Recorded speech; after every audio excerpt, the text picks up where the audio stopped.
Hello, Deu Sex Machina here, the man who exists to turn a hopeless situation into a happy ending. So I'm as enlightened as God. I'm also theologically correct. And the correct theology is not atheism or Christianity, but in between the two, you could call it non-benevolent deism, or deism, depending on how you want to pronounce it. And quite frankly, not necessarily just in between Christianity and atheism, but the moral structures of all the world's religions have merit. And so, indeed, the world's religions enable social cohesion and a civilization that has structure with common moral principles for human behavior. Anyway, and so I exist to turn a hopeless situation into a happy ending. I'm also telepathic. And so infinite, very, very, very silly men want me to be 5 inches. Because humans have such fragile, pitiful egos. They have schadenfreude. They derive pleasure from other people's suffering. Now, if I'm flaccid, I'm usually 5.5 inches when I'm warm and hydrated. All right? If it's freezing over the winter time, my flaccid could be 4 inches. The recent short of me juggling while walking with a soccer ball, or internationally a football. All right, you can see in the thumbnail, there's a bulge where my dick is. All right, that's my flaccid bulge, which is a 5.5 inch bulge. All right, something to that effect. All right, so I'm flaccid as I'm juggling the soccer ball, wearing these pants things. All right, now I've had ups and downs with my sexual experiences. When I made the speech on sexuality, it was completely improvised. There was no script. It was not planned out. All right. And so basically, I didn't expect it to blow up, and it ended up blowing up.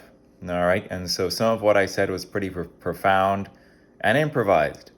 All right. But not everything I said was correct. And so basically, upon listening to it after it blew up in the description, I decided I would modify or provide corrections to any inaccurate statements, and so that description goes ahead and does that. All right? And so we live in a world where everyone is lying, everyone is exaggerating. All right? And so I've had ups and downs in my sexual experiences. In early sexual experiences, I was naive. I didn't understand what was required to maintain my peak size consistently during sex. Now I understand. And so, if you're a male human and you want to maintain your peak during sex, here's what you need to have. Strong legs, strong core, strong cardio, strong pelvic floor, good vitamin levels, good vitamin D levels. You should be hydrated, you should be, not too cold, and you should be preferably not too tired or sleepy, and so on and so forth. And finally, you shouldn't be sick.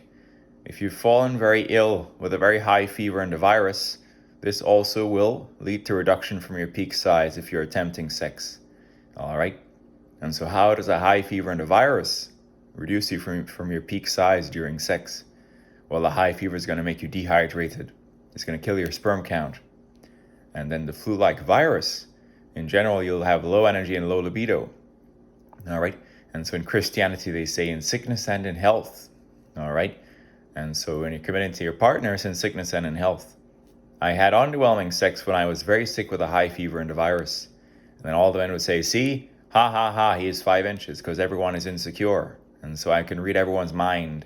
And so if I'm weak and sick with a fever and virus, I could be stuck at my 5.5 inch flaccid because I'm so sick I'm not even potent. All right? Now, fate loves irony. There's not free will, and so the most ironic thing is always what happens. And everything tends to be a learning experience. So in my present state, I challenge a woman to sex, and I guarantee that I'll maintain my peak and be very sexually satisfying, and bring the female to multiple orgasms. The second time I had sex in my life was with a woman 11 years older than me, and she said she had about 4 orgasms with shaking legs, twice on the floor and twice on the couch, and lubricant was required for initial insertion because of my size being very large. And then yet another time, this same woman started bleeding due to an internal tear with me, and so on. And then I really figured out how to last long without premature ejaculation and maintain my peak size, and took standing pictures, and so on. And then, by irony, right after this happened, I got very sick with a high fever and a virus, and that made me not potent. And she was on a tight schedule, I was on a tight schedule, and so I had underwhelming sex when I was sick and wasn't potent, and so on. As I'm saying this, I'm potent, and so I can maintain my peak. I figured out how to do it, and all the variables that go into doing it, and so on. So anyway, and so, ultimately, am I a liar, or is the whole world a bunch of liars? The answer is the second. The whole world is a bunch of liars. All right? And so, in the past, in jest, because everyone is lying, everyone is exaggerating, I said that I had a 10-inch cock. All right? Is that the truth? Well, what is the formal metric for male erect penis size, maximum erect penis size? It is called BPEL. It is bone pressed erect length, and that defines the maximal amount of insertable length of a male when erect, involving from the top compressing the fat pad to the bone and measuring to termination of the glands, and of course performing the measurement correctly, all right, without parallax, all right, and so on and so forth. You need to look flush at the measuring device, and so on and so forth. And so is my peak BPEL 10 inches? The answer is no, entirely no. My peak BPEL is in the 8.75 to 9 inch range, all right? And so if you take a measuring device and you look at 8.75 and you look at 9, my peak BPEL is somewhere in that interval. Or in other words, I'm roughly 9 inches at peak in terms of my bone pressed erect length, all right? And so on and so forth. So am I a liar for saying I was 10 inches? All right? The answer is no. I did it in jest because I know that everyone is lying. All right? For reference, Julio Gomez, or The Break, on a post on his Twitter, which is now X, saying it's 14 inches, right? And so on and so forth, right? And so basically, and so on and so forth, right? Is he really 14 inches, or is he a liar? Now, the pornographic industry exaggerates size nuttily with camera angles, with this, that, and the other, and so on and so forth. But a community on Reddit, R measured porn stars, and so on, analyzes frames of porn stars when they're maximally erect to converge on unexaggerated peak bone pressed erect length measurements. Grok, an artificial intelligence agent which is capable of reading the internet, all right, and coming up with answers. You can ask Grok to determine what the unexaggerated peak bone pressed erect length of Break or Julio Gomez really was, based on analyzing the entire internet, consisting of folks doing frame analysis. And Grok will tell you, all right, in its response, that the peak bone press estimate for Break or Julio was around 9.5. And you'd be like, oh, 9.5, isn't that small? I thought he was 14 inches, because he would say he was 14 inches. All right. And so I possess a L'Oreal Paris shampoo bottle. The height of that L'Oreal shampoo bottle is 8.6 inches. When Julio is standing up erect and ejaculating, at the end of the scene with Charity Crawford and Jay Summers, which was a three-way, all right, he is holding his hand on his dick, and I can grab my shampoo bottle, put my hand around the shampoo bottle, tilt the shampoo bottle in free space, all right, and slowly match it or overlay it on the frame of Julio erect and ejaculating, making sure that our fingers are in the same exact position, his fingers on his dick, my fingers around the shampoo, and with the tilt of the shampoo mirroring or exactly matching the tilt of his dick in the frame and accounting for everything, all right, the length of the 8.6 shampoo bottle spans the entire erect length of Julio or Break when he's standing up and ejaculating at the end of the three-way scene with Charity Crawford and Jay Summers. That bottle is only 8.6 inches, all right? And so, a pornographic actor will not always be at their peak, all right, during the scene, and some variables change and this, that, and the other changes, things change, all right? And so, ultimately, if you basically go ahead and look at the following, which is basically a scene in which Julio Gomez or Break was making a scene with Abby Love. So Julio is lying down on the bed, his legs are spread, all right, and he's holding his dick, all right, and so basically his thumb is on his dick as a reference object, all right. I'm a relatively tall man with large hands, all right. The length of my hand is about 8 inches or slightly over 8 inches, all right, and so the width of my thumb is slightly less than 1 inch, all right. Julio is shorter than me, hand size tends to scale with height, all right. And so using his thumb as the reference, all right, in basically that frame with Julio, all right, using an interval of slightly more than the width of his thumb, you can see that there are about 9.5 increments of a width slightly more than the width of his thumb from the central point of attachment to body, defined by a line, all right, a line where his dick is attaching to his body, all right, and then the termination of his glans or head of his dick, all right? And so basically, all right, why does Grok say around 9.5 for Julio's peak? It's because it's read the whole internet, including Reddit r-measured porn stars, where people have done frame analysis, which makes sense. Therefore, when I do my frame analysis, with Julio fully erect lying down on the bed, holding his dick in the scene with Abby Love, you can see that there are just about 9.5 increments of a width defined by slightly wider than the width of his thumb from central line defining point of attachment to body to termination of his glans, all right, and so on, all right. Now, ultimately, when you perform a bone press direct length, you're going to include shaft that is within the fat pad, and so compressing the fat pad to the bone usually adds a 1/2 inch in terms of full functional insertable bone press direct length. Now, here's where we're going to get to this thing about Julio that some people may not know, all right? He had a pelvic detachment, all right? What is a pelvic detachment? Okay, and so basically, a pelvic detachment externalizes shaft that is normally within the fat pad, all right? And so basically, this is going to enhance, total viewable length, all right, by way of a pelvic detachment, okay? And so you don't have a pelvic detachment. Some of your bone press direct length is within your fat pad, all right?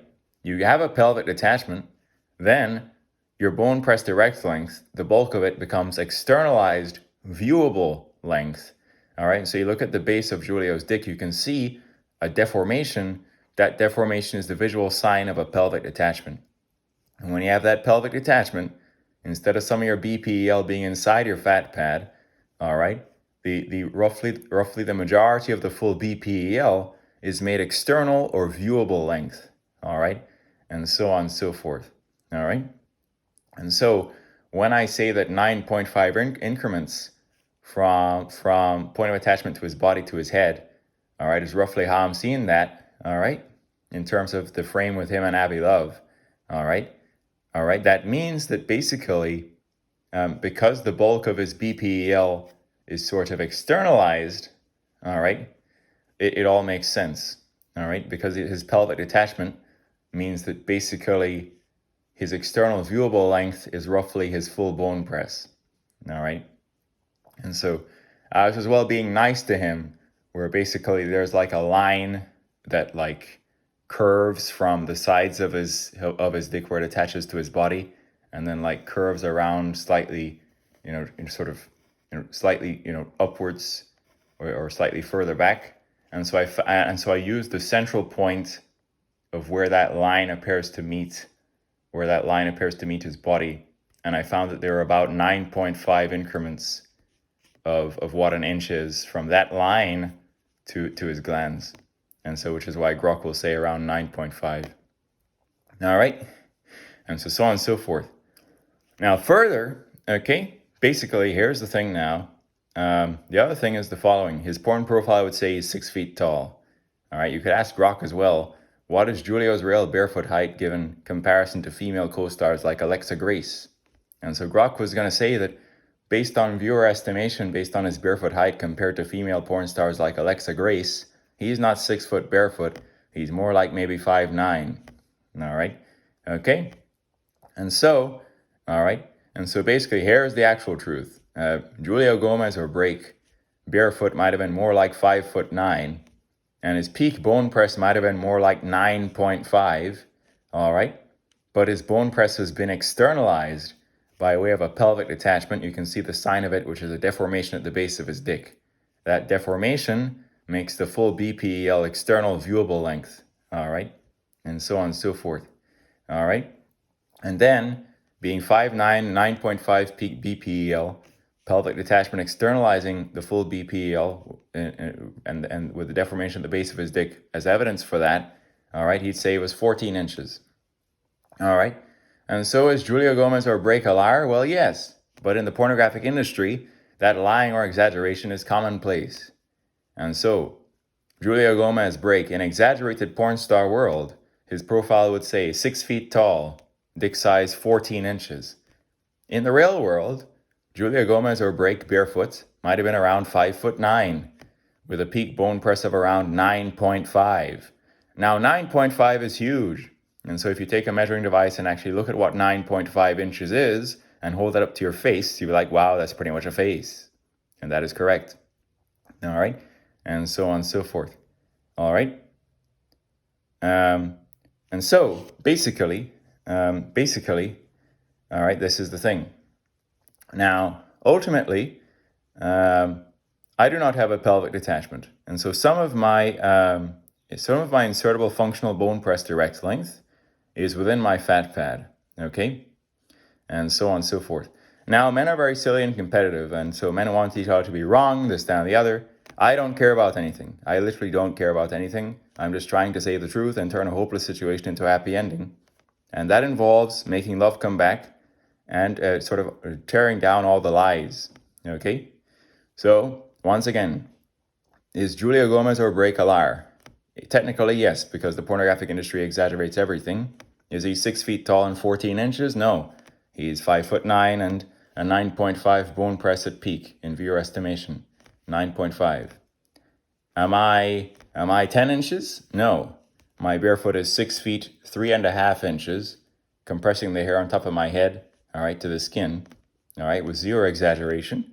And my peak bone press is somewhere in the 8.75 to 9 inch range, all right, and so on.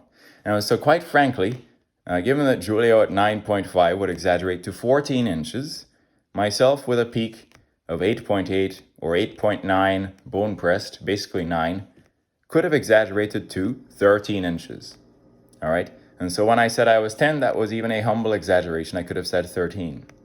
Because if Julio at 9.5 is 14, myself at 8.8 or 8.9 is 13, all right? And so on and so forth, all right? Now, I can maintain this peak size, and so I challenge any woman to prove I'm not a liar. I'll demonstrate this. And so first time I had sex with a woman 11 years older than me, she said she came 4 times and her legs were shaking, and so on. And all the time she started bleeding internally, and so on, all right? Now, non-benevolent variance, evolution, natural selection, and determinism led to me being endowed. I'm not a white man, I'm not a black man. I'm mixed, all right? My white comes from European Spanish, European British, some Irish, and then my black is, of course, African, all right? And so the black is going to make my hair curly, my nose somewhat wide, and my lips somewhat thick, all right? And my complexion is an accumulated golden brown, which is not just a tan, it's just kind of like in part because I have some percentage of black genetics. And so a fully white man, no matter how much sun exposure he gets, does not become my golden brown color, all right? And so on, and this, that, and the other, all right? Anyway, and so on and so forth. Anyway, now, here's the thing now. An image is worth 1,000 words, all right? And so basically, why is an image worth 1,000 words? Because there's so much information in an image, all right? And so I could talk about the parameterization of myself and Julio as long as I want. I created an image where it is just visibly, immediately understandable that we are comparable, all right? And so how did I do that? I got fit. I learned how to maintain my peak size. I did a standing photo shoot, I got a picture where I'm erect and turned to the side, standing up. All right. And then now, I got a frame of Giulio kneeling and fully erect performing insertion from one of his scenes. All right. And so I went ahead and made it to scale by making head size the same. Length from back of neck to nose, all right, the same. And then the width of the thigh that is nearest to the camera, the same, because we're both turned to the side. And so I'm 6'3.5" barefoot, he's 5'9" barefoot. And so by making head size the same and width of the thigh that's nearest to the camera the same, all right, you can get like a scaling reference. And so if I have a larger head or bigger thighs because I'm taller, then perhaps I should make myself more zoomed in. But the assumption is that length, head size, distance from back of neck to nose may be about the same. And the width of the thigh that is nearest to the camera, even though I'm taller with longer legs, should be about the same. All right. And so that's how I've scaled it. All right. Now, from that scaling, ironically, the length of both of our dicks looks identical. All right. So here now, all right, as per my speech on sexuality, which is for some reason on 10K views, approaching 11K, and 40 likes, where I address many of civilization's problems, the real parameterization of me and Giulio is Giulio, 5'9", peak bone press of maybe 9.5, but externalized by way of a pelvic detachment to enhance viewable length. All right, either a naturally occurring pelvic detachment because of damage because of sickle cell anemia and priapism, or an intentional surgical ligament cut, an intentional pelvic detachment. All right. And so, again, Giulio, 5'9" barefoot, about 9.5 in peak bone press. All right. Insertable length. All right. Shaft girth circumference between 6.5 and 6.7 in viewer estimation, which is very thick. But then his glandular head is small, and so his girth tapers off at his head. All right. Myself is 6'3.5" barefoot. All right. All right. My peak insertable bone press is between 8.75 and 9, or basically 9 at peak. All right. My shaft girth circumference is a little bit thinner than Giulio, which is in the 5.8 to 6 inch range. And so you go on Desmos, plot 2 circles, make one, in the 5.8 to 6 inch circumference range, just make a 6 inch circumference circle. Then Giulio in the 6.5 to 6.7 range. Why not use the upper bounds for both of them? A 6 inch circle versus a 6.7 inch circle. And so obviously once you plot those two concentric circles, you can see the girth difference in the shaft between Giulio and me. Giulio was one of the thickest performers because of genetics, because of swollen tissue given sickle cell anemia and priapism as well. All right. Now, myself having about 6 inches of shaft girth circumference, all right, is not thin. This is still over the 99th percentile in terms of shaft girth. It is simply just not as thick as Giulio, who was the thickest. All right, and so on and so forth. The estimated shaft girth circumference for Mandingo the porn star, or Fred, is estimated at around 6 inches. All right, and so I can be as thick as Mandingo, or Fred, all right, but of course Giulio was the thickest and even thicker than Mandingo, all right, and so on and so forth. All right, anyway, and so basically, ultimately, all right, then I believe Hollywood Cash is thinner than me, is less than me. And then the world record holder, ironically, is a white British guy called Matt Barr, who's bigger than Break and bigger than myself, all right? And so how is a white man the world record holder? Isn't the stereotype that blacks are larger? There are indeed white men, given genetics, given testosterone exposure during fetal development, all right, who are very endowed, all right? There are as well white women who have extremely large breasts and backside because of high estradiol, high fertility, and so on, all right? However, the life history theory states the following.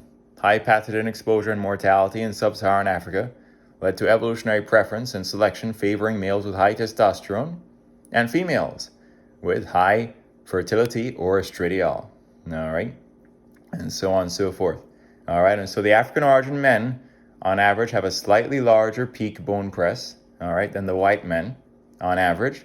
The African origin women may tend to have larger natural breasts and backside than the white woman, all right? And so on average, the African origin humans will be more sexually impressive than the white humans. But there still could be white men like Matt Barr who are very endowed, and white women who have very large natural breasts and natural backside. A white woman I've had intercourse with who has mainly white genetics, some Norwegian genetics, some this, that, and the other. All right, and a very small touch of Native American, perhaps. Had an extremely large natural backside. She was maybe 5'9" barefoot, 160 pounds, very flat as a board on top in terms of breasts, but a very, very large natural backside that was so large that when she was wearing pants, it protruded from the pants like a planet. And it was extremely, just a natural large backside that looked like a planet when she was wearing pants, black pants. And it protruded from her body as if it was a cartoon. And so when I'd follow her and she was walking, with every step that she took, her backside was so large that with every step that she took, there was a noticeable oscillation or jiggle of her backside with every single step. And so she would take step, take step, take step, and then that large thing would noticeably jiggle or oscillate noticeably with every single step she would take because of how large it was. And so if you've seen animated porn from Third Art, okay, there's a character called Babs, Babs. And so there is one animated thing of the character Babs walking on the beach or something, and they animate with every step that Babs takes a very slight oscillation of her backside, and so on and so forth. This, that, and the other, or jiggle. Anyway, this, that, and the other. Anyway, so on and so forth. So anyway, all right. So anyway, so on and so forth. So anyway, all right. Now, I know that entities want me to be wrong, but I'm so smart that I'm practically God and right about everything. All right. And so, if you want to test me, and you are testing me when I'm sick with a high fever and virus, all right, I could be having intercourse with 5.5 inches, which is my flaccid size, because I'm so sick with the fever and virus that I'm not potent. Then all the men would say, see, no, he's retarded, he has horrible ED, he's a 5. All right. Then all the women would say, see, he's a liar, he's a 5. All right. But all these retards don't understand why Christianity evolved to say in sickness and in health. This is one of the reasons. In pure relationships, you're with a person in the ups and downs. So my flaccid is 5.5 inches. And so at the thumbnail of the recent short of me walking while juggling a soccer ball, you can see a noticeable flaccid bulge in my pants. That's my flaccid bulge. All right. Now, again, my peak bone press is 9. All right. In my present healthy state, where my legs are strong, my core is strong, my cardio is strong, and my pelvic floor is also strong. All right. My vitamin D levels are good. My hydration is good, and this, that, and the other. And make sure I'm not too sleepy, not too tired given vigorous exercise either. All right. And roughly, I've figured out all that needs to go into maintaining my peak. And at present, I'm not horribly ill with a high fever and a virus. All right. And so on and so forth. All right. And so basically, all right, this, that, and the other, I can maintain my peak size at present and also avoid premature ejaculation. And so openly, I'm putting out a challenge to any female consciousness to prove that I'm telling the truth. And so I challenge a female to sex, and I guarantee multiple orgasms, so on and so forth. And I guarantee maintaining my peak. Anyway, all right, and so on and so forth. This, that, and the other. Anyway, so on and so forth. My level of understanding of the nature of the truth is very, very, very, very, very, very dark, but everyone's very, very silly. And so I exist to turn a hopeless situation into a happy ending. So anyway, so on and so forth. Anyway, so yeah, anyway, so yeah, so anyway, yeah, anyway, so yes, yes, yes. So anyway, so let's see here now. I do have an OnlyFans. There are fans on my OnlyFans, and there are women who message me and send me sexy pictures on OnlyFans.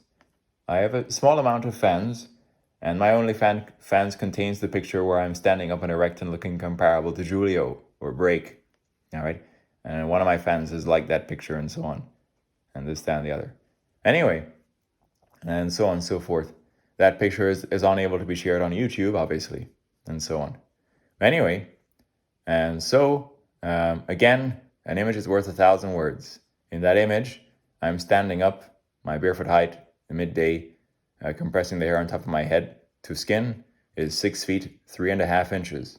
All right. My flaccid size is often 5.5 inches if I'm warm and hydrated. All right. My peak erect bone press is about 9 inches, roughly 9 inches, between 8.75 and 9. All right.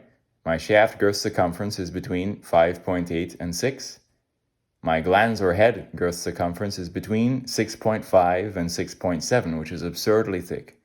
And so the first time I had sex with a sexually experienced woman who was 11 years older than me, she was 35, I was 24. For 5 whole seconds, she sat down on the head of my dick with her whole body weight and her massive backside. And with her whole body weight sitting down on the head of my dick, it wasn't fitting inside of her. And so it even started to hurt me a little bit, and so on. And so because it was too big to even fit inside of her, she popped open a bottle of lubricant that she had bought precisely for sex with me. And the lubricant enabled it to even go in, and so on. All right. And this, that, and the other. This woman has had, good amount of sex, and so I was too big to even fit inside of her. And so even though she's sexually experienced and was 35 and I was 24. Anyway, and so on and so forth. Now, so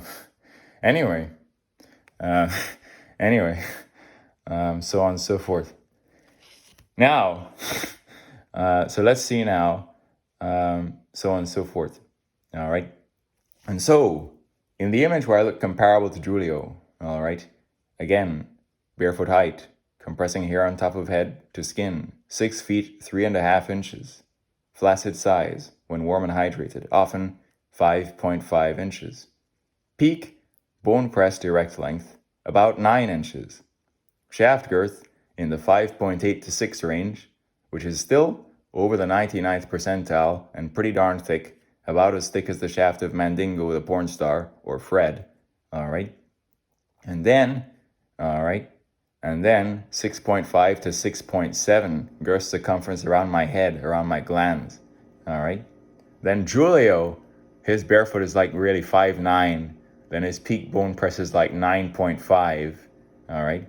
Then his shaft girth is a bit thicker than mine, in the 6.5 to 6.7 range. All right. And then, however, his head or his glans is smaller than his shaft, is thinner.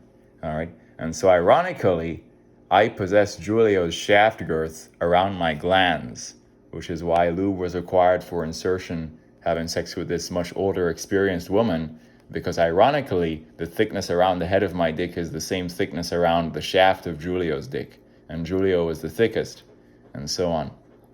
All right. Anyway, and so here's the effect of girth, all right, on the female vagina. The outer third of the female vagina is most responsive to girth, all right? And so Giulio's shaft would apply that girth pressure to the outer third of the vagina, all right? I have equivalent girth at my glans or head only, all right? And so as long as I pull out nearly all the way with every single stroke, I can make sure that my glans girth applies that girth pressure to the outer third of the vagina with every single stroke. As long as I do that technique properly, then my glans girth can apply the equivalent girth pressure to the outer third of the vagina. I just need to pull out nearly all the way every single stroke, and then that girth can be somewhat consistent at the outer third of the vagina. All right? And so on and so forth. All right? Anyway, yet another time now with this woman, she starts bleeding due to some kind of tear. I ask her, are you on your period? She says no. All right? She's not losing her virginity either. She said herself with larger men could bleed. And so she said that she actually tends to get tighter as she gets deeper, and so on. And so again, all right, a male's full bone press is insertable because the male fat pad compresses to the bone during maximal insertion. All right. Even for taller, larger women, their peak depth to their cervix will not exceed about 8 inches when they're maximally aroused. And so myself, with a peak insertable length or bone press of 9 inches, is going to reach cervix, even for a taller, larger woman like herself. All right. Then my girth around glans of between 6.5 and 6.7 is extremely thick and tore tissue inside of her that was extremely deep and tight, and so on, that has not been torn before, apparently, because she's sexually experienced, and so that she started bleeding with me, all right, is like she lost a different type of virginity, which is like when you have sex with me, you could be losing a different type of virginity, where I'm so large that you lose your virginity once, when you first have sex, but then when you have sex with me is the second time you lose your virginity. And so she started bleeding because I go 9 inches inside, and my glans is between 6.5 and 6.7 circumference of thickness, and so it caused a tear or bleeding. And my shaft is a bit thinner at about 6 inches in circumference, which is still, over 99th percentile thickness, but not as thick as my head. All right, and so on. All right. Anyway, so on and so forth. Anyway, so anyway, anyway, so yeah, anyway, so anyway, so yeah, so anyway, anyway, so yeah, yes, so anyway, and so I could say as many words as possible, all right, but in the image, all right, head size, distance from back of neck to nose is the same between Break and me. Thigh width, all right, width of the thigh that is nearest to the camera is the same for Break and me. The length of our dicks is roughly the same for Break and me, all right. In the shaft girth, I'm a little bit thinner than Break, all right. But then in the glans girth, my head, all right, is as thick as Break's shaft, all right. And then Break has a small head, all right. So we're looking about the same length, all right. My shaft is a little bit thinner, all right. He has a small head, I have a large head. By head, I'm talking about glands of the penis, all right. So on head of the penis or glands, all right. Okay. And so then my head girth equals his shaft girth, all right. And so on and so forth, all right. Anyway, and so on and so forth. All right. So anyway, yeah. And so people like to make jokes and say like, oh, you're a half of him or whatever. But even if you like rigorously analyze this picture and you rigorously like sort of marked or got the distance of the sort of girth of Break's shaft, even including sort of any slight glare from the light source to get a proper indication of his girth. And then if you mapped that girth onto mine, you would see that I am not a half of it. I am just only slightly thinner. And so if you map the distance of Break's shaft girth and then map that onto me in the scaled image, you can see that I'm only slightly thinner. And so that difference is defined by his shaft girth being somewhere between 6.5 and 6.7 in circumference, whereas mine being somewhere between 5.8 and 6 in circumference, all right, and so on, all right. So I got thinner shaft than Break, but my shaft is probably the same thickness as Mandingo or Fred, all right. Just Break was just the thickest, and so on, all right. Anyway, so I'm telepathic, and so men want me to be 4 inches because everyone's retarded and insecure, all right. And so I don't think my size makes me better than other men, all right? I think, as the person who wants to turn a hopeless situation into a happy ending, that basically there are evolutionary matches for each other. There's going to be females, all right? There's going to be females with small vaginal accommodation, all right? And then there's going to be men with small bone pressed at peak, all right? And so some women grow to a peak depth to cervix of 8 inches. Some women it's going to be 6 inches, all right? And so myself is a good match for a taller, larger woman, all right, who is deeper and more accommodating, all right? And so on and so forth. Some guy who's smaller is a good match for a smaller, more petite woman who could have less vaginal accommodation, all right? And so there's a study done on this. And so basically the Asian woman, the Chinese woman, they have smaller vaginal accommodation than the Western woman. then the Asian men on average have smaller bone press at peak than the Western men. And so the beautiful Asian couples can exist in which they're sexually compatible because they're both small, right? And then basically they can have shared intellectual, emotional, and cultural connection that leads to a very deep relationship, all right? And so basically, if you choose to be involved with a person as a partner in life out of mainly sexual pleasure and lust and sexual attributes, you'll find yourself going nowhere because that's not deep enough. It's not basically, profound enough to lead to a lasting relationship. Only just, sexual flings, all right? And so on and so forth, right?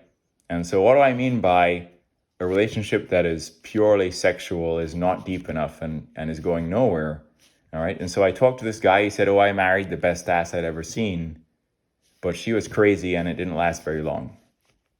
Similarly, it's like a woman marrying one of the best or largest dicks she's seen or felt, and then realizing that many things about that man were not ideal, all right? And it doesn't go anywhere, all right? And so, ultimately, if a female desired size, she could mold a dildo to her specifications, attach it to a machine in which you could vary the stroke frequency, such that these machines exist, and have sex with a machine, all right? And so on and so forth. Because when you're in a relationship with a man, there are many levels to that are above sexuality, that are emotional, intellectual, shared intellectual interests, this, that, and the other, that make it deep and profound and actually make it last long, and so on and so forth.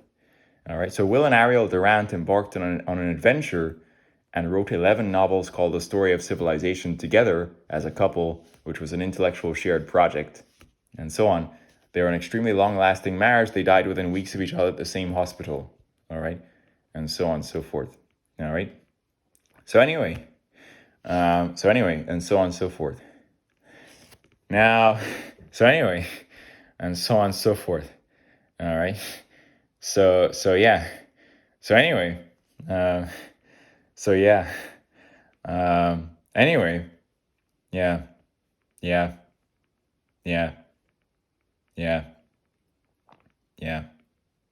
So anyway, so let's see now.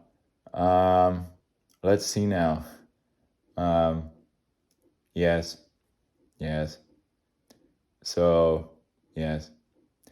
Anyway, and so very quickly, we could get into some more stuff. Yes. We can get into as well the curses of things. So let's say you want to be a male porn star, because isn't it kind of like a holy grail? You get paid to have sex with hot girls, and one of the reasons that makes you eligible to do it is just deterministic evolution, in that you emerged to be endowed. This is not anything you can have free will over. You just emerge to be endowed, right? And so we're like, wow, it's a holy grail. I get to do this and just get paid from having sex with hot girls, because by determinism, I emerged to be endowed. All right. What is the curse to that? All right. The curse is that your image is going to be associated mainly with that vulgarity. All right. The curse is that basically any form of fame, all right, comes with curses. Too much attention, inability to have a private life, haters, all right? And so a person who is a publicized porn star who gets paid for doing that, all right, your image is going to be associated mainly with that vulgarity. People are going to have their opinions about, the ethicality of that profession and so on.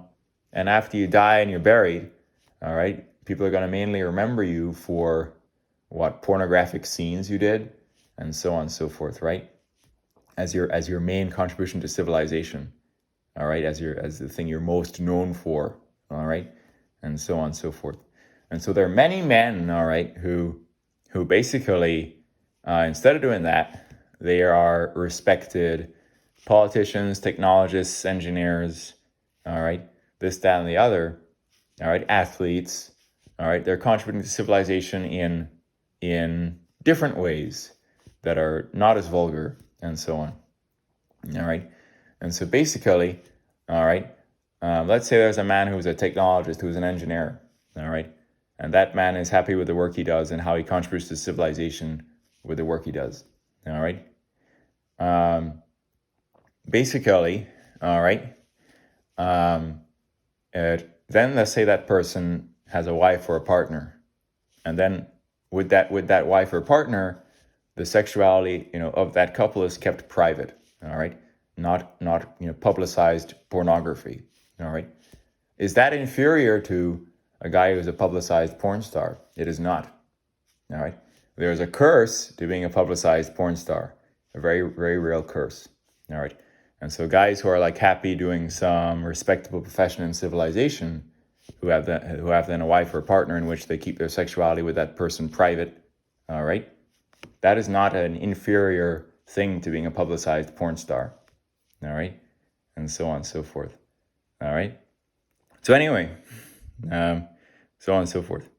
Now, ultimately, because I'm so close to break, all right, I could be a porn star, all right. There are even white porn stars who like star in pornographic scenes, like white men who are actually way smaller than me, all right, and so on and so forth. And so there are green lighted white porn stars who are way smaller than me because I'm like really close to break as per that image, where I look to be like really close but only a little bit less. And so I'm big enough to be a porn star. All right. And I'm also a brown guy. I'm not a white guy. I'm not a black guy. I'm a brown guy. All right. And so anyway, but there's a curse to being a porn star. All right. So anyway, so on and so forth. Anyway, so on and so forth. So anyway, so yeah, so on and so forth. All right. So anyway, yeah. So anyway, yeah, yeah, yeah. So yeah, yeah. So yeah. So anyway, yeah, yeah. So yeah. So anyway, yeah, yeah. Anyway, so let's see what else now. Quickly, I don't want this one to go on for too long.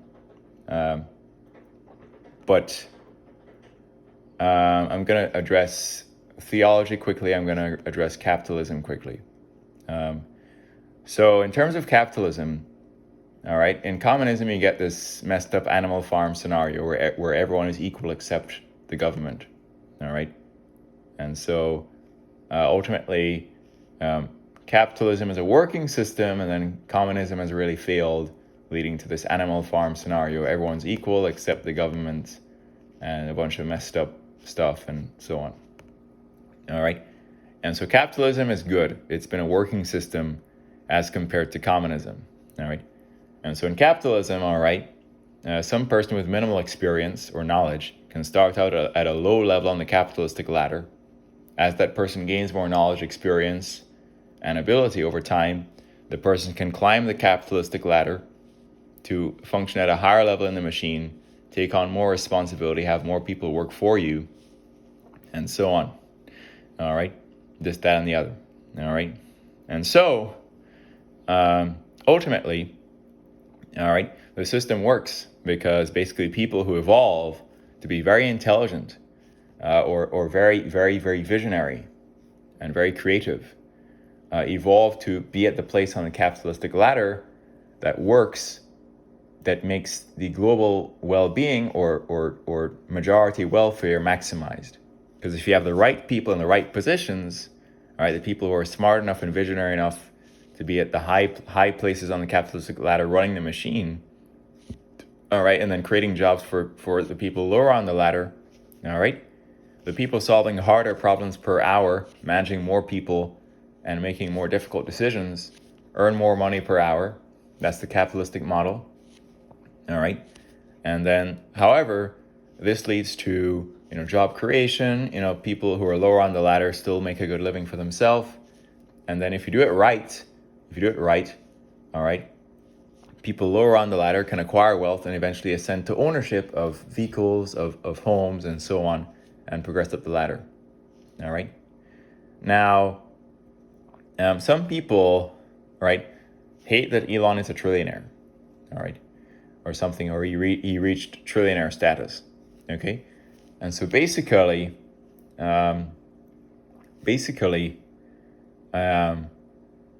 here's the thing, okay? And the interesting thing about Elon is that although he reached trillionaire status, he doesn't have some pointless supercar collection, right? He just has a few Teslas, and then he lives in a house created by Boxable, mainly. But sometimes he stays elsewhere, okay? And so a long time ago, Elon said, I'm selling all possessions, will own no house, all right? And so Elon, although a trillionaire, or he reached trillionaire status, right? He mainly has a few Teslas, and he lives in a Boxable house, all right? And so on, okay? And so basically, and so you have Elon. And so basically Elon initially, his initial sort of success that led to wealth was the sale of Zip2 or X.com, which is now called PayPal, because it was an internet company that was one of the first ones to facilitate online transactions, requiring a small additional fee for the transaction to take place through the platform, which is how the company profited, right? And so with that money, he then founds Tesla and SpaceX. What's the reason for Tesla? Accelerate the advent of sustainable energy. What's the reason for SpaceX? Make humanity multiplanetary, make the future epic, expand the scope and scale of consciousness, have planetary redundancy, make rocketry reusable and more efficient, have satellite internet that's high speed and low latency via Starlink, and this, that, and the other, have reusable rocketry that is efficient, right? And so on. And then further, moon base and mining helium-3 from the moon, which is going to be required for fuel for fusion reactors and quantum computing as a cooling agent, and then launching from moon to Mars for planetary redundancy, for if anything bad happens, and as well for 500 million or however many years into the future, 500 million to 1 billion years into the future, the oceans will be evaporated, the planet will be uninhabitable, so we'd have to be elsewhere by then. So we're starting from now. But anyway, and so on, all right? And so on and so forth, right? And so Elon, although he reached trillionaire status, does not, have a bunch of mansions and a bunch of supercars. He mainly lives in a Boxable, and then has a few Teslas, okay, and so on. All right. So anyway, and so his net worth is because of his company ownership, right?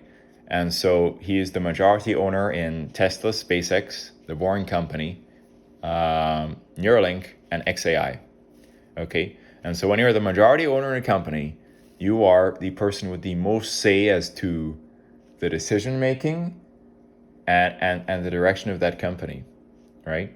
And so basically, if you sort of have majority ownership, you are the person who is most able to direct the direction, the decision making, the vision of the company. You have the most control. And so Elon maintains his ownership or his net worth so that he can control the companies to have them all work together to collaborate towards his vision. And so, of course, SpaceX and XAI merged.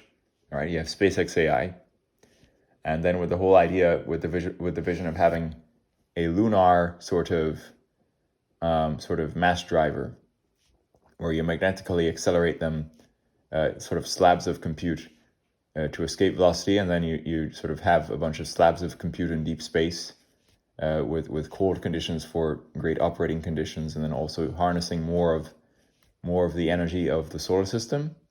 All right, and so operating on solar, and then that is additional compute that can power AI. And so SpaceX AI is that then basically you have the space industry enabling compute that is in deep space, enhancing artificial intelligence as well, and so on, which is the vision as well. But anyway, and so on. But anyway, and then there's also the following, which is that Neuralink and Tesla collaborate. And so Neuralink has demonstrated that signals from Neuralink can control an Optimus arm or a hand. And so basically, And so basically, the signals from the Neuralink device can control the Optimus hand, the Optimus arm. And so then you have the scenario where the combination of Neuralink implant and Optimus arm or hand can create Luke Skywalker. And so a person with amputated hand can have restored functionality, and then so on and so forth. And then they also have the thing where to optimize a process, you want to delete as many unnecessary steps as possible, figure out ways to do it that are more efficient or better, and this, that, and the other. And so Neuralink is now no longer needing to remove a layer that they used to have to remove to do the surgery. And so they deleted the step where they used to have to remove a layer to do the surgery for Neuralink. And so this, that, and the other. But anyway, and so on. Anyway, and so on. But yeah, and so on. And so basically, Elon as well gives his employees stock. And so a long time ago, some SpaceX welder got 10K in stock. After the IPO, he became a millionaire. And so people who have been given company stock to incentivize their performance, all right, after the SpaceX IPO, a random welder who was given 10K in SpaceX stock a long time ago is a millionaire. All right. And then he just shot up to being a millionaire. Right. And so on. Right. And so basically, all that happened. And so Elon creates jobs and also creates millionaires. Right. And so on. And so basically, let's see what else now. What else now? Yeah. And so on. All right. And so this is all doing all that. All right.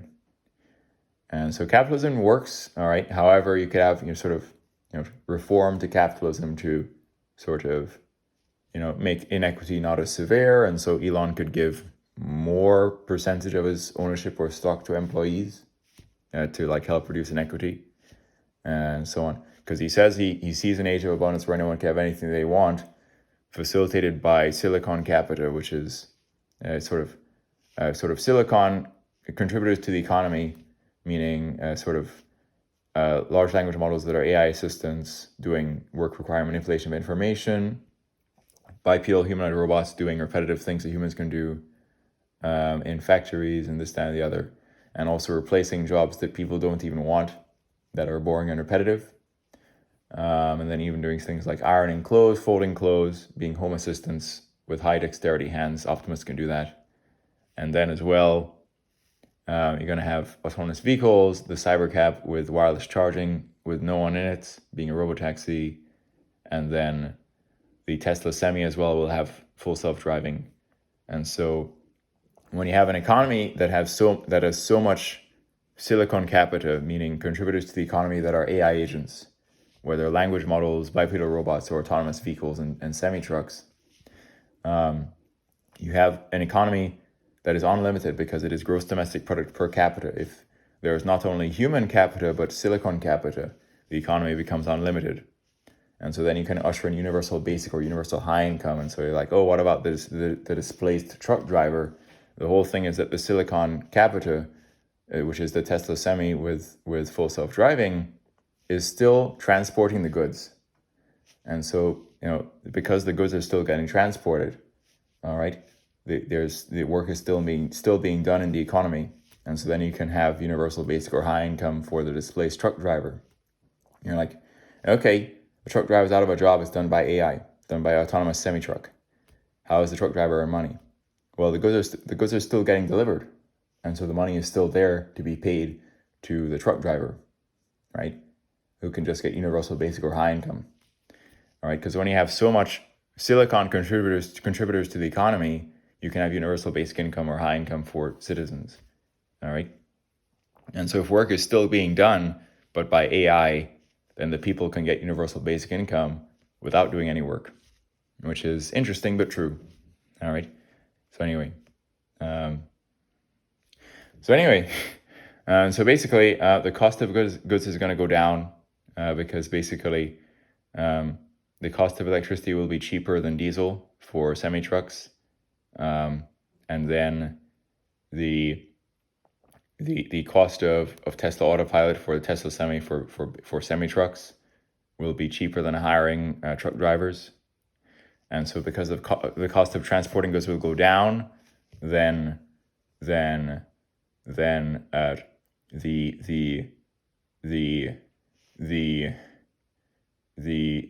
cost of goods itself will go down. All right, so on, because a variable affecting the price of goods is the cost to transport them in the first place, and so on. Anyway, and so on. Anyway, yeah.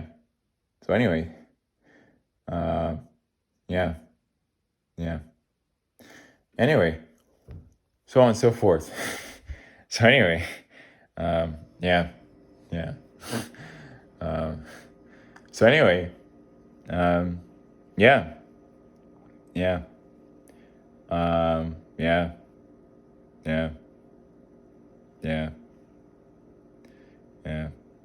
So anyway, yeah. And so, but the other thing that is going to enable Age of Abundance, where anyone can have anything they want, is not just silicon capita. It's actually as well. And I think if Elon is true to his words about that, he needs to disperse his net worth or ownership among other consciousness, or at least employees, more, and so reduce the inequity gap there a little bit more. Anyway, and so on. Anyway, I leased a Tesla for 2 years. It's relatively affordable to lease a Tesla with autopilot. I had a fun time with it. And then I drove it in a very rural gravel road network with potholes. The data from manual driving goes back to the team to improve autopilot. And so partially because of my manual driver data, there's a video on my channel saying no interventions or disengagements with the Tesla driving in a very rural gravel road network, from activating at park to terminating at park. And so park to park, no interventions in a very narrow rural gravel road network with winding roads, narrow roads, potholes, and so on and so forth. Anyway, so on. Anyway, so yeah. Yes. Now the other thing about here's the thing about the structure as well. I do not like.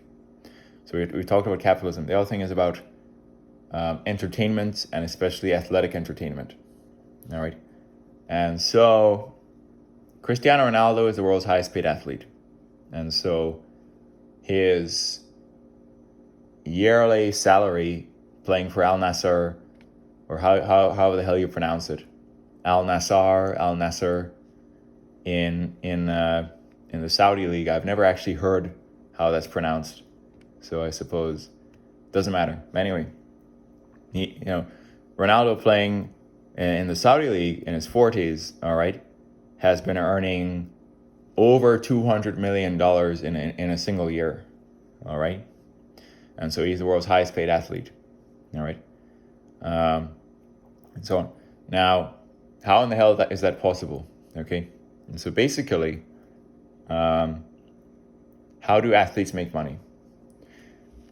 Here's the truth about how the system works. Okay, attention is monetizable. If a player is among the best in the world at one of the world's most popular sports, that person is going to get a lot of attention. The club profits off attention because having that person at the club increases their ticket sales, people who will pay to see that player and attend the matches. All right. The club as well has commercial sponsorships, where the jerseys for the club are going to have company logos on it. Barcelona used to have Qatar Airlines on it. And so basically people watching Barcelona matches are seeing Qatar Airlines, which is, subliminally advertising for Qatar Airlines. Okay? And so Qatar Airlines pays Barcelona money to have, to have Qatar on their jersey. All right? Okay? All right? And so basically, all right, players who get attention, all right, they're going to increase the ticket sales, all right, for matches, all right, for players, so let's say a player is associated with a club, all right, and that player gets a lot of attention. That player is going to increase ticket sales for the matches. There's going to be commercial sponsorships, all right, and jerseys with logos on them. And there's going to be as well ad revenue, where a player is featured in ads, this, down, the other, all right, for Pepsi, for whatever the hell, for this, down, the other, all right, okay. And so basically, all right, you combine ticket sales, commercial sponsorships, ad revenue, all right, then that facilitates the high salary of some of the best athletes at the world's best and most popular sports. All right. Now, fundamentally, money is proportional to usefulness. What does that mean? All right. Engineers are useful. Civilization cannot function without engineers. You need people who make stuff, right? And so engineers, electrical, mechanical, aerospace, all right, software, all right, politicians, all right, research scientists, okay? Civilization cannot function without, as well, engineers, people who make stuff, okay? So engineers are useful, all right? And so a person who studies and gets a bachelor's in some engineering discipline is lucky to maybe make 70 to 100K in a year. Let's say a person has gotten a master's in computer science and or some branch of engineering and is more skilled, has more complex skills. Let's say then that person finally reaches 200K in a year, all right? And so civilization needs the engineers who studied very difficult things to get their skill set and took a lot of time and years to get those skills, all right?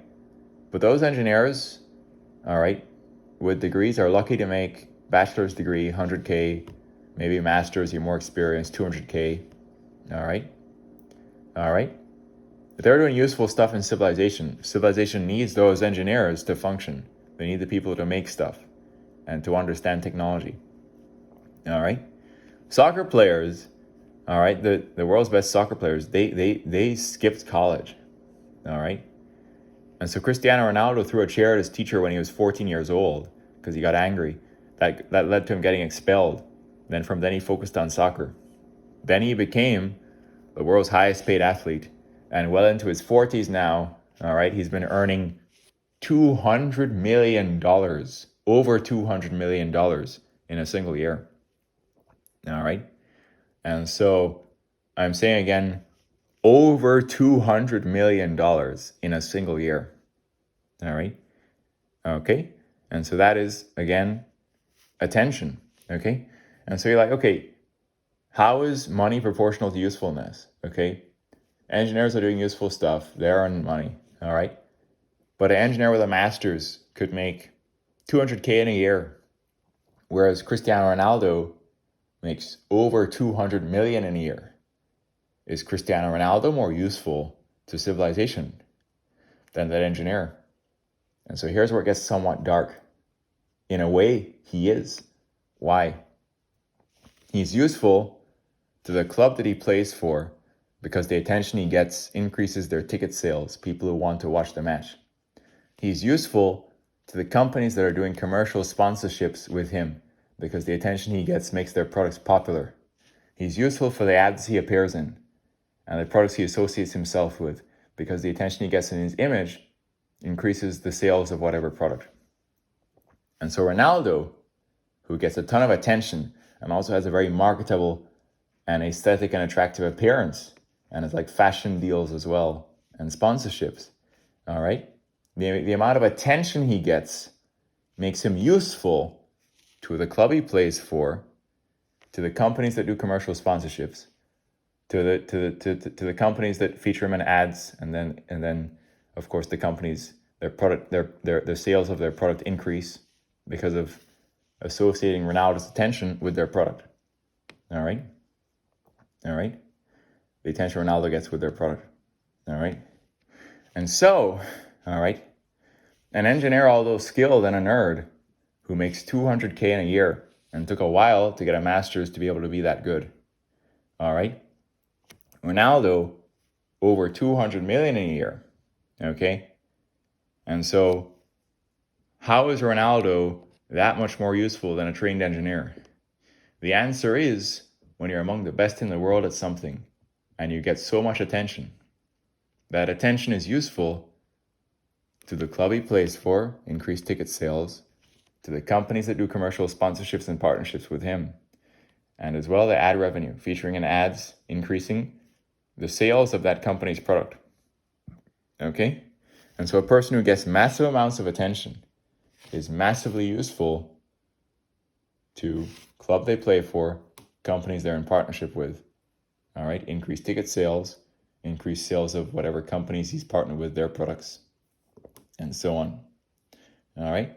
And so getting a ton of attention is inherently useful. All right? Useful to the entities that are in partnership with you for the attention you get. All right? And so on and so forth. All right? Now, and so on and so forth. All right? So anyway, and so on and so forth. Anyway, so on and so forth. Okay? And so, yes, yes, yes, yes, yes, yes. So anyway, yes. And so basically, you have all that going on. And so basically, let's see now.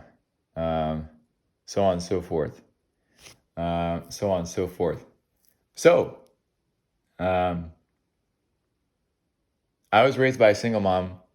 I discovered my passion for soccer and started learning how to play soccer, or globally football, late. I was 14 years old, and I decided to start copying skills I saw in FIFA 14 video game because my friends told me about it. And so I was like, wow, these skill moves in FIFA 14 are good. And so I started copying them. I started trying to learn how to play soccer. Then I developed a very deep, fat passion for soccer, right? Or football. But my passion for soccer and myself intentionally trying to learn how to play soccer started at 14 years old, which is way too late. Or maybe not too late, but very late, right? And so Jude Bellingham started at 7 years old. Erling Haaland started at like 5 years old, all right? And so by the time I'm 14 and I'm just starting to learn how to play soccer and like studying how to play soccer, Haaland's been playing for 9 years, right? So anyway, yeah. So anyway, so on and so forth. Yeah. And so basically, if you start at 5 or 7, by the time you're 18, you could be pretty good. If you start at 14, by the time you're 18, you're going to be not that good. All right? And so on and so forth. And so, of course, my mother told me about school, focus on education, focus on being an intellectual. All right? She even wanted me to do music, play the piano. All right? And so on. All right? And so I did not have a father figure. I was raised by a single mother. It was like telling me about music and the piano and school and being an intellectual, not about being a soccer player. All right? And so basically, when I was 14 and I first got FIFA 14, I was doing skills on the video game. I started liking soccer. I thought it was a beautiful game. I developed a passion for soccer. I started learning intentionally how to play, how to dribble, how to pass, how to shoot, how to do skills, how to control the ball. All right? And I started learning about soccer philosophy and technique and strategy and so on. All right? And so on. And so it became my favorite sport. All right? And so on and so forth. So now as I'm saying this, I'm 25. All right? And so there are a few clips in the shorts section where I'm doing soccer tricks. There's one that's on 5,000 views, where I rainbow flick the ball over my head, keep it up, do it around the world, flick it up, stall it on my chest, settle it, and just take a simple shot on target with proper technique. All right? Then there's myself walking when juggling the ball. A few times when I've been doing this in recent times, when not filmed, I'm able to walk while juggling the ball, but not do any sort of double touches where the same foot juggles the ball twice. In other words, every touch of the ball has to be with the alternating foot, and every single step or touch of the ball coincides with myself walking forward. And so basically there's times when I've done walk juggling in recent times where every touch of the ball is with the alternating foot, and then every single time I touch the ball, I am walking a step forwards. Okay, and so there's times in the walk juggling where I could be stagnating, and I'm trying to prevent the ball from dropping, and I, instead of every single touch involving a step forward, I could like stagnate and then do double touches with like the same foot. Okay, but in recent times when not filmed, I've done like walk juggling. Every touch of the ball is with the alternating foot, and every touch of the ball involves a step forward. And so sometimes in those shorts of me walk juggling, there will be double touches with the same foot. And then there will be times as well where touches involve me keeping the ball up without me actually walking forward, and a bit of stagnation. But anyway, and so I think now I could probably upload another one where basically it shows even more mastery of ball control, where every single touch is with the alternating foot and every single touch involves a step forward. And this is barefoot. Now, juggling when barefoot is harder than with shoes because of the structure, what the margin of error barefoot in terms of the ideal contact area, okay, is sort of your contact point on the ball with your bare foot must be more precise than when you're wearing cleats, in which it is easier. And so juggling barefoot is harder than with cleats because of the difference in sort of the structure of the foot and then the appropriate sort of contact area on your bare foot to like juggle properly as opposed to wearing cleats. And so Ronaldinho, there's this thing where he was young, he was poor, his parents couldn't buy him cleats, and so he's learned how to initially play barefoot. And so there's this thing where if you can control the ball barefoot, all right, and it is like an extension of yourself, all right, when you wear cleats, all right, everything is easy, okay, and so on, all right, so on and so forth, all right. Anyway, yeah. So anyway, so on and so forth. So anyway, yeah. So on and so forth. Yeah. Anyway, so yeah. In the most recent short, which is Deu Sex Machina barefoot juggle walking, I flick the ball up and do a volley, and then a sort of makeshift scrimmage goal consisting of like 3 wooden logs. The volley precisely hits the fence in the area defined by inside those 3 wooden logs, and then the ball sort of just rolls away, because basically there's a fence there in between the wooden logs, and so it where it hits the fence is inside the goal, but then it just rolls down. But either way, the volley, ironically, perfectly in midair, scored inside that makeshift scrimmage goal, sort of defined by those 3 wooden logs. Anyway, yeah. Anyway, yeah.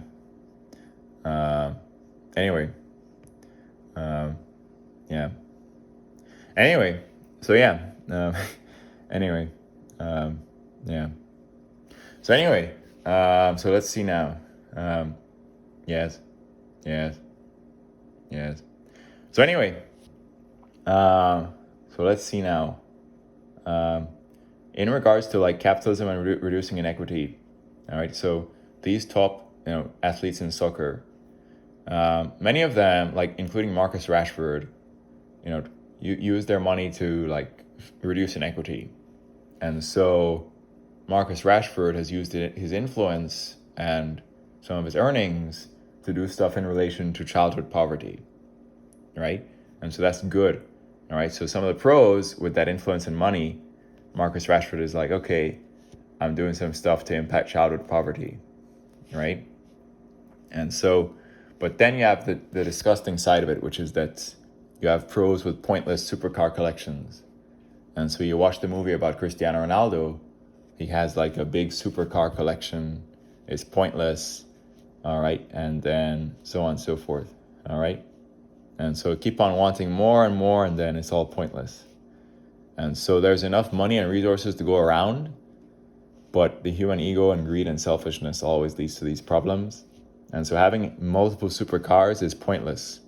And so that money could be directed like what Marcus Rashford does to like impact childhood poverty, or like do other stuff like that. This is good. Anyway, so on and so forth. Anyway, yeah. So anyway, yeah. So anyway, anyway, yeah. So anyway, and so the case of Erling Haaland, everyone's talking about him now. So he was very, very lucky. He was born to a father, Alfie, who was already a pro, who could share all of his soccer wisdom or football wisdom with him. And he got him started at soccer or football when he was only 5 years old. And he was born to a mother who was an extremely fit heptathlon athlete and very fast. And so Haaland himself has said he got his speed from his mother, right? And so Haaland has the world record for human being under 6 years of age for the standing long jump, all right? And so he's incredibly athletic, all right? And so on, right? And so Haaland starting when he was 5, by the time he's 14, you can see a clip of him in an Arsenal jersey scoring with that powerful left foot against Dortmund, which is ironic because he's played for Dortmund and so on in his real career, but he's wearing an Arsenal jersey scoring against Dortmund when he was 14. Anyway, so Haaland skipped college, obviously, and so on. He played in Champions League with, I think, RB Leipzig, and then so on and so forth. So on Dortmund, and then of course Manchester City, right? And so Haaland is 5 months older than me, and so I'm born in December 2000. He's born in July, something to that effect, right? And so on. All right. And so I had a single mother telling me to focus on what? You wanted me to be good at music, the piano, school, intellectual things. And then Haaland has a pro soccer player for a dad and a heptathlon athlete for a mom. And then parents get him started at soccer at age 5. And then by 14, he's pretty good. By 18, he's playing in some decent club or something. And then so on, right? And so I discovered my passion again for soccer myself at 14, start learning how to play properly myself at 14, which is very late. But still, if you look at the most recent short of Deu Sex Machina barefoot juggle walking, you can see that my control is pretty good, my dribbling is pretty good. I'm somewhat skillful, my volleys are pretty accurate. This is, of course, all barefoot. And so when I'm so on and so forth. Anyway, so on and so forth, right? So anyway, yes, and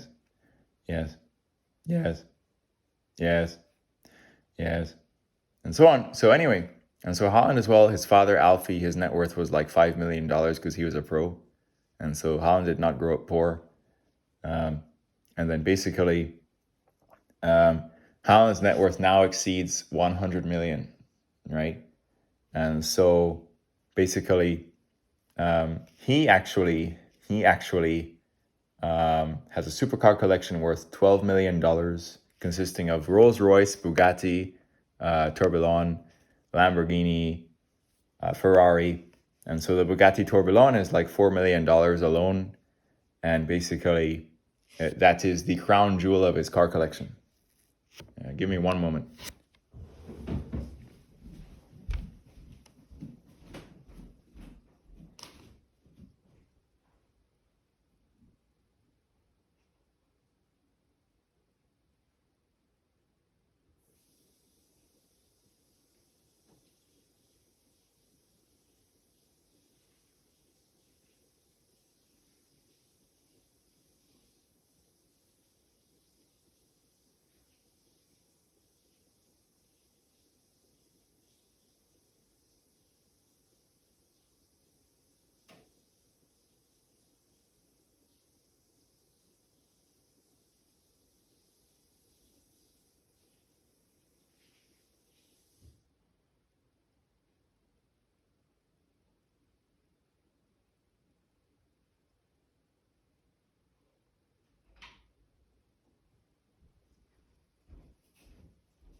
yes.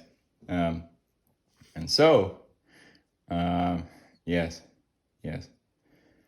And so, the yes. And so, yes, of course. And so the Bugatti Tourbillon went away from turbocharged W16 to naturally aspirated V16. And then it's also a hybrid. And so 1800 horsepower at coming from both the gasoline and electric components. And so I believe it can be driven on solely electric horsepower or solely gas.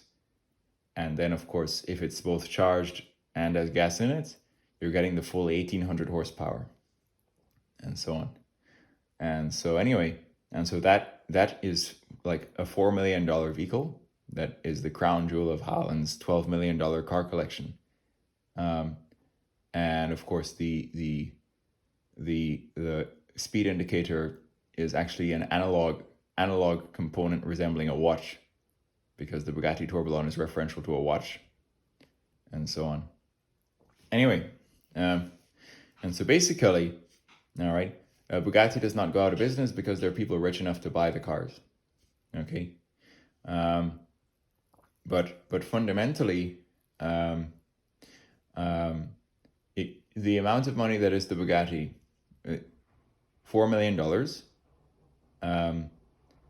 a person could live their whole life on the $4 million that it costs to own a Bugatti Tourbillon. Meaning you could spend $4 million you're throughout the duration of your whole life. In one moment.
Yeah.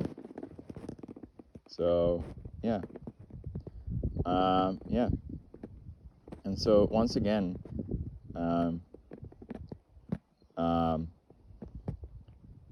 so the $4 million cost of the Bugatti Tourbillon, you could live your entire life on only $4 million. And so, so on and so forth. So let's see what else now. Yes. And so let's see. Yes. And so having a supercar collection is pointless.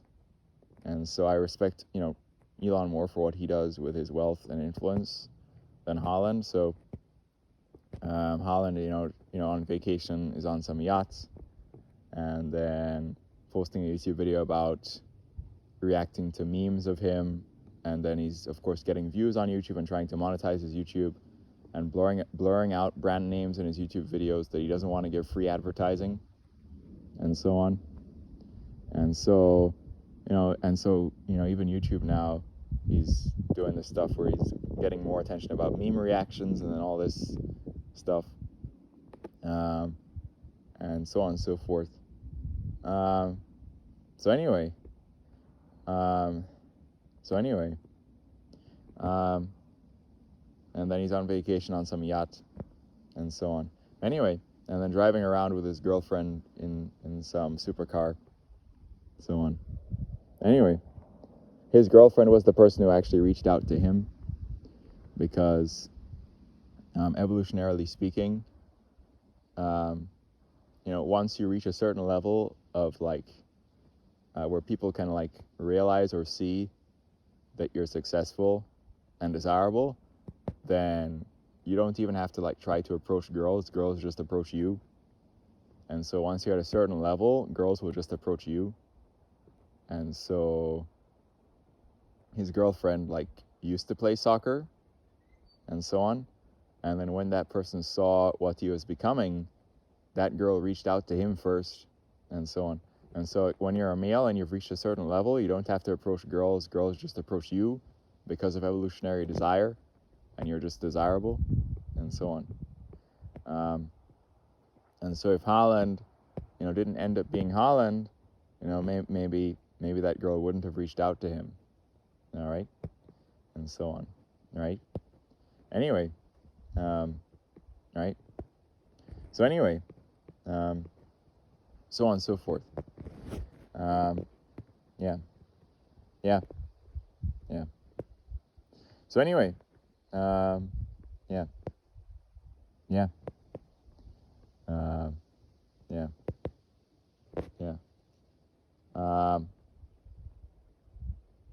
Yeah. I'm trying to recall the story properly, but it seems like Haaland's girlfriend knew of Haaland before he was as popular. But then now, after Haaland reached a certain level of success, that person then reached out to him and got in touch with him, and then they became a partnership. And so when that female knew of Haaland earlier on, she didn't reach out to him. She wasn't involved with him. After Haaland reached a certain level of success, that person reached out to him, and they became partners. Then she's driving with him in his supercars, right? Anyway, so on. And so it's if you want a pure relationship where a woman is to have faith in you, often only after you've reached a certain level of success will women want to be involved with you, and they won't necessarily want to commit with you when you're building and you're still uncertain. And so that's a hard truth. But anyway, so yeah. So anyway, yeah. And so on. But anyway, and so basically, the $12 million of Haaland's net worth that are supercars, he could just sell all of those and then do initiatives to impact childhood poverty like Marcus Rashford, and so on. Anyway, or some other stuff. Anyway, yeah. So anyway, yeah. So anyway, yeah.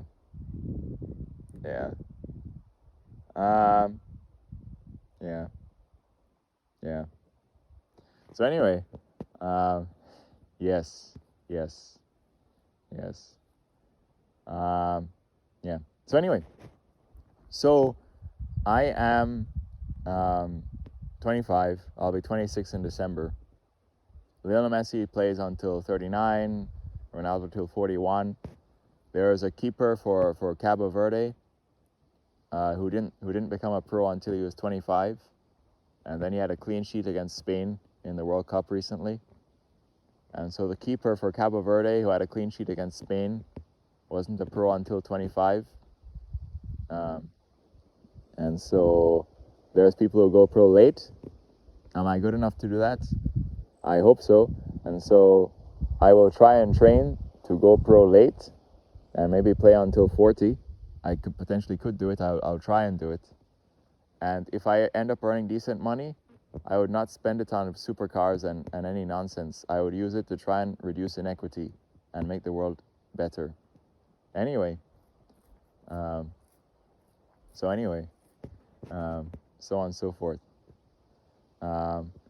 And so for some reason, Bugatti tourbillons are $4 million. They made a limited amount of them. And then you have this thing, and then all the rich people can afford them, and then you just have all this concentrated wealth in these supercars. The company as well gets rich because there are people rich enough to afford the cars they make. And then you have all this inequity and suffering and poverty. And so it's because the human ego continues to want more and more and more and more refined and luxurious things, and then it's all pointless and silly. But anyway, yeah. So anyway, so on. Anyway, yeah. Yeah. So anyway, yeah. Yeah. Yes. Yes. Anyway, yeah. So, Barcelona. The tiki-taka Spanish style is ironically my favorite style, and so FIFA 16 I made a Barcelona team, an ultimate team, which had David Villa, Messi, Pedro, Iniesta, Fabregas, Busquets, Dani Alves, Adriano, Piqué, Bartra, Mascherano, Victor Valdez, and so on and so forth. Playing a 4-3-3 false nine with Messi, false nine, Villa and Pedro on the wings, who were as the left and right strikers. And so I structured the team to do Spanish, tiki-taka, high press, have players move to create passing lanes, high pressure to win the ball back when it is lost, dominate possession, have the wing backs attack for attacks. And so I created a compilation on somewhere on the channel. You can see FC Barcelona Tribute. That is myself with the ultimate team I created, where without opening packs, I simply won matches and traded on the transfer market all the way up to having, even Messi on my team and other top Barcelona players, and so on, and getting to Division 1 and so on. And so that is the tiki-taka tribute. Anyway, so on. Anyway, and so then now, yes. And also because I'm telepathic, I know that people are thinking I'm a liar. But when you're as smart and unique as me, you don't care about anything, because the thing that leads to you being a confident person is that you know what is true, independent of what anyone else is thinking. And so what is true for me is so unique that then I don't care whether people are thinking I'm a liar. And so if you're like, oh, you suggested a quantum computing collaboration to 3D print ion traps as an undergraduate freshman, then PhD's executed division, you're a liar. Well, no, I'm not. You can read it. It is on arxiv.org or the arxiv website. The paper is titled Geometries and Fabrication Methods for 3D Printing Ion Traps. And it says in the acknowledgements that I was the person who suggested the collaboration. And so my name is in the acknowledgements. This actually happened. And so I'm so unique and so smart that my life is hard to believe, but true. And so, anyway, and so even when I said, okay, that I had a 10-inch cock, it wasn't intentionally because I'm lying. It was because I know everyone is exaggerating. And so as I said earlier on, Giulio's peak unexaggerated bone press was 9.5, but he would say he was 14 inches. My peak bone press is 8.8, 8.9, but I said I was 10, which is not even as severe of an exaggeration, okay? And so I could have exaggerated even more nuttily, okay? Because I realized that everyone is just exaggerating, so I exaggerated as well, okay? So Giulio, 9.5, he'd say 14. Myself, 8.8 or 8.9, I would say 10. But I could have exaggerated even more, because if the ratio is correct there, I could have said 13, okay? All right? The image exists where I look comparable to Giulio. Anyway, finally now, given all of this, okay, capitalism, sports, athletes, rich athletes, all this thing, amount of wealth, this, that, and the other, all right? You have all this, that, and the other. Haaland, in 1 week, fixed salary, 525k from Man City, but which puts him in the 20 to 30 million range for a year. But with performance bonuses and commercial sponsorships, he could earn up to 80 million in a year. But Cristiano Ronaldo is more than double that. Cristiano Ronaldo is easily over 200 million in a year, and so on. And so Haaland is up there, but not the world's highest paid athlete. But Haaland is ultimately as well the greatest goal scorer in the modern game, and one of the greatest goal scorers ever, because he has the record for the fastest person to score 50 goals in the Champions League. And so 50 goals in 49 Champions League games. And then, of course, he's won the Golden Boot in the Premier League and so on, more than once, right? And so why does Haaland not have a Ballon d'Or if he's won the Golden Boot in the Premier League more than once and won the Champions League as well with Man City, who did not win the Champions League until he joined? All right, the answer is because there are competing players who have done other things that are very impressive. And so Messi, who won the World Cup in 2022 with Argentina for the first time, won the Ballon d'Or for his World Cup performance, even though Haaland has had a brilliant Premier League season with Manchester City, where he might have gotten the Golden Boot. Okay, why did Rodrigo or Rodri win the Ballon d'Or over Haaland when Manchester City, I think, must have won the Champions League, and Haaland was striker and did well in Champions League for Man City? The answer is Rodrigo was a brilliant CDM for Man City in that same season.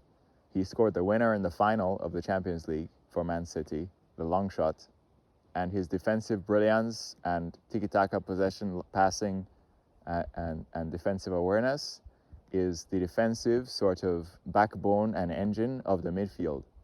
Okay, excellent ability and composure and passing, excellent defensive awareness. He's a defensive backbone and has brilliant composure and passing from the midfield, and he is the block-in midfield, which is a reason for a team's success. And so Rodrigo won Champions League with Man City and the Euros in 2024 with Spain in the same year. And so Rodrigo got the Ballon d'Or instead of Haaland. So Haaland won Champions League with Man City, had a great season. Rodrigo won Champions League with Man City, but also Euro 2024 with Spain. Now, it was not Haaland's fault that Norway did not qualify for the Euro 2024, because Haaland had a great goals to games ratio in the qualifiers for Euro 2024 with Norway. Okay, and so it was not necessarily Haaland's fault that Norway did not qualify for Euro 2024. Okay, and so on. Norway is a historically weaker or less popular team in global tournaments than Spain. Okay, and so Haaland still had a high goals to games ratio in the qualifiers for Euro 2024, but they didn't qualify ultimately. Okay, and so on. Now, and so on. And so Haaland does not have a Ballon d'Or because Messi won the World Cup, all right, in the same season, same awarding season that Haaland had Golden Boots. Okay, and Rodrigo won the Euro 2024 and the Champions League in the same season that Haaland won the Champions League. Okay, and so international performance ends up affecting it, but historically Argentina and Spain are stronger teams historically than Norway, okay, in terms of winning competitions, right, and so on. Okay, and so it's a bit unfair because again, Argentina and Spain are stronger internationally than Norway, and so a player's international achievements give them the Ballon d'Or when Haaland is associating with Norway that is just not as strong internationally as Spain or Argentina. Okay, and so on and so forth, right? Right? Okay, and so on. And so Haaland should have a Ballon d'Or if international things were not so heavily weighted, and if he was playing for a different international team, he would probably have an international trophy as well. So anyway, so on. Anyway, and so if Haaland was playing for a different international team, he'd probably have Ballon d'Or. All right, and so on. Anyway, so anyway, yeah.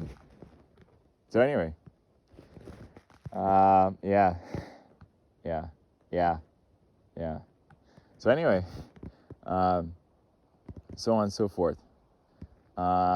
Yes, and so very quickly now, Finally, theology. What is the truth about God? Is it atheism? Is it Christianity? Is it Muslim? Okay? Is it inshallah I'll find my way? No.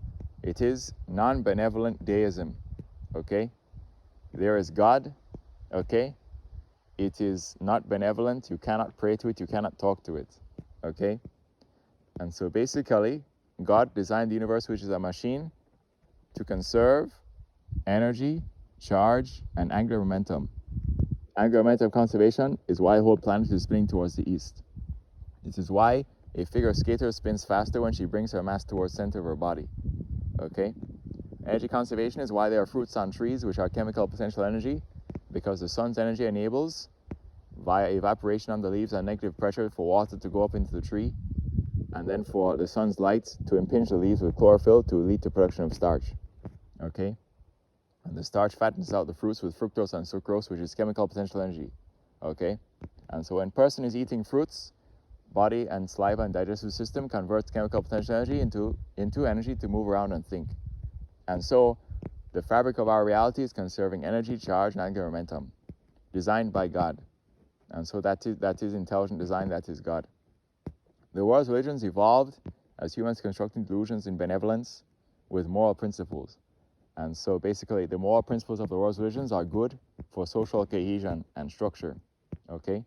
But you should not pray to anything. Elon Musk does not pray to anything, but praying does not actually talk to God. Okay? It is a evolved behavior of basically consciousness talking to a delusion in some benevolent entity and then taking outward action. And so a person prays for something, takes outward action to manifest what they want. If what is prayed for becomes manifest, the person's brain is having a confirmation bias and thinking that some benevolent God entity actually heard their prayer. And then that cycle is perpetuating. Okay? And so basically, the truth is not Christianity, not Muslim, not atheism. It is non-benevolent deism. Okay? Our universe is a machine. It has conservation laws. It was designed by God to be a machine. It is running evolution, natural selection, and iteration over generations. Okay? It is conserving quantities. Then the religions evolved as humans constructing delusions and thinking that God is benevolent, and then praying as goal-oriented agents with a delusion in benevolence, and then having a confirmation bias in benevolence. Okay? And so on. And so there is God, but it is not benevolent. You cannot talk or pray to it. Okay? But the moral principles of the world's religions are good. And so in marriage, you say in sickness, health. If I sick with high fever virus, not potent, I'm tiny. If I'm healthy, I'm potent, I'm fit, I'm large. All right? And so on. Sickness and in health. Yeah, so on. Okay? So anyway. So on. Okay? So anyway. So yes. So anyway. Yes. Okay? And so when brain is dying, it is going to start visualizing loved ones as a dying brain phenomenon. But that does not necessarily mean you are going to heaven. Elon, when asked what his question, he would ask to artificial general intelligence when it awakens. He would say, what is outside of the simulation? Because it is unfalsifiable that this is a simulation, because the entire reality conserves energy, charge, angular momentum, and can be understood. And so you can simulate the universe with computer science and physics. And so basically, and therefore, what can't you predict? Similarly, Monte Carlo simulations, considering past historical matchups between countries, player form, team chemistry, market consensus. Many Monte Carlo simulations informs Google's predictions about what was going to happen in the World Cup. In many cases, it was right. And so obviously, the prediction model said higher probability for Spain winning over Argentina. This is what happened. In many cases, those models doing the Monte Carlo simulations were correct about the outcomes of the matches in terms of which team was more likely to win. A few times, in rare cases, they were wrong, or the team that was less probable to win ended up winning. Okay? Now, ironically, okay, all right, we've talked about this. We've talked about non-benevolent deism. There is God, that is the true theology, but it is not benevolent. You cannot pray or talk to it. Okay? Universe is a machine. Okay? Not atheism, not Christianity, not Muslim. Non-benevolent deism. Universe is a machine designed by God. It conserves quantities. You can understand the machine. It's running evolution and natural selection. Okay? You cannot pray or talk to God. That is a delusion in benevolence and confirmation bias. Okay? Don't pray to anything, but there is God. But it is not benevolent, you cannot talk to it. That is non-benevolent deism. Okay? And so it is unfalsifiable to say that universe is simulation because it can serve quantities. Okay? But basically, it is simply unfalsifiable. And so saying that definitively we are in simulation and creating a religion called simulationism is, it's kind of sketchy. So simply say non-benevolent deism. There is God, but it is not benevolent. You can understand the universe and its machinations and laws, and those are designed by God, but you cannot pray or talk to God. That is confirmation bias and delusion in benevolence constructed by humans. Okay? And so on. Okay? Anyway. Yes. Anyway, so use GreenFi. My GreenFi tree counter was over 830 trees in Kenya and Haiti. A few American Sense plants trees in Kenya and Haiti, employs Kenyans and Haitians. Okay, that number of trees offsets emissions of over 80 gasoline cars to help with climate and emissions. Okay, then as well, okay, once we mine helium-3 from the moon, okay, and then this will be used as fuel for helium energy fusion reactor, which needs deuterium and helium-3. Helium-3 is rare on Earth but abundant on the moon. And helium-3 will be used as well for cooling agent for quantum computer, which need to be near absolute zero for function. Okay, and then quantum computer will solve optimization problems faster and classical, including wildfire fuel-based strategies, where how are you going to thin out or make a sort of reduce the amount of burnable wood, okay, in an area to sort of minimize the probability of spread of wildfire, okay, but you want to cut down the fewest amount of trees. So optimization problem, how do you cut down the fewest amount of trees but still maximally prevent the spread of wildfire? This is called wildfire fuel-based strategy, and quantum computer can optimize that as optimization problem. Quantum computer can also optimize bus route and a bunch of other things, okay, all right, and so on, which need helium-3 for cooling agent and so on, from the moon, all right, and so on, okay, and so on. So anyway, okay, and so few American Sense plant tree in Kenya and Haiti with GreenFi, okay, all right, and so on, okay. So anyway now, and so on, okay. Now here's the thing as well. I'll talk about the Indie World Cup. Indie World Cup, you are having the following. Who are top scorers of World Cup?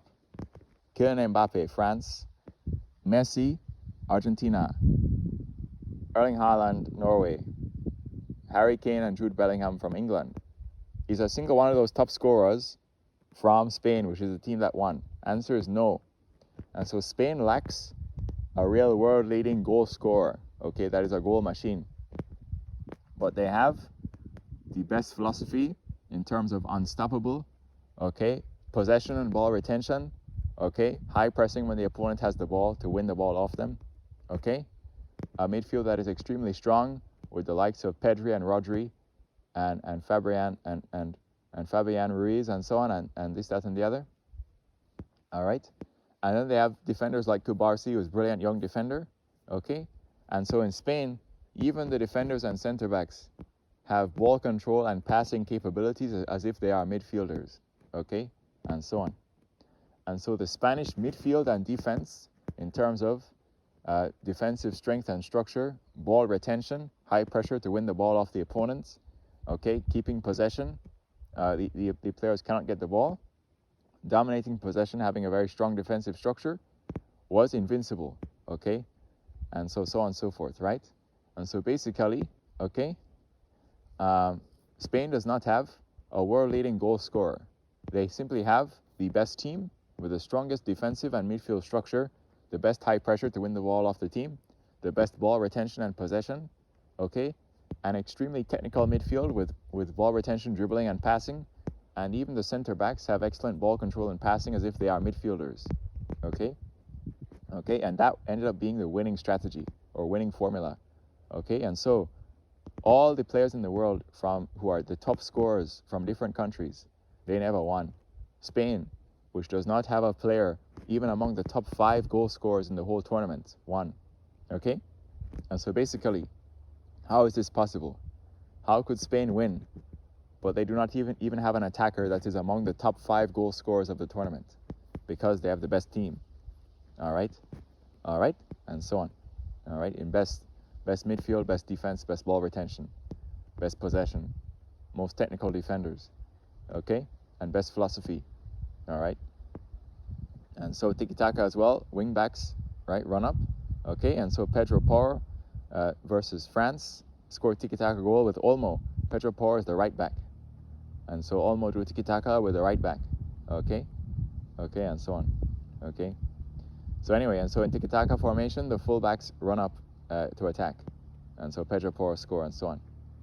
All right, and so people are thinking that maybe France could beat Spain, but the French possession, there are sections of that game where you can see that Spain is playing like prime Pep Guardiola Barcelona, where the French players cannot get the ball, and they are playing brilliant tiki-taka.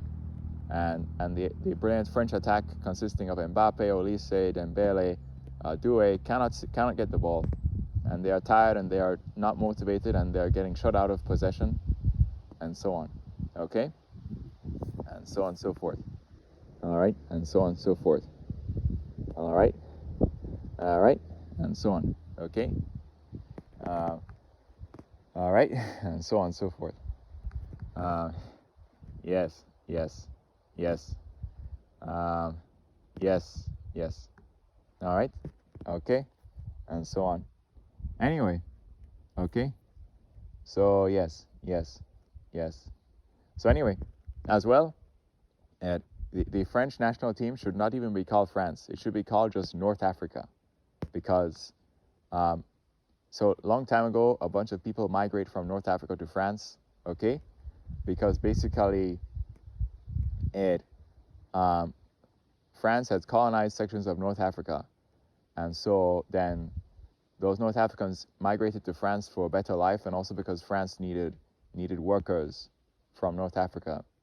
And so, ironically, that French national team, okay, Mbappe is African genetics, Olise, African genetics, okay, Desire Doué as well has African genetics, okay, Ousmane Dembele as well as African genetics, Koundé, African genetics, Maignan, the goalkeeper in Serie A, African genetics, okay, and so the French national team should actually be called North Africa, okay, not even France, because people migrate to France from North Africa, and so on, okay, but basically, okay, so could French national team, which is North African man, win against Spain, who is mainly white man? Okay, the answer is Spain, white man with superior ball control and possession and passing and tiki-taka, beat out North African French man. Okay, and so Spanish white man with better tiki-taka, possession, ball retention, okay, and so on, beat out North African French man. All right, anyway, so this has been Deu Sex Machina. Thank you for your attention. I will turn hopeless situation into happy ending.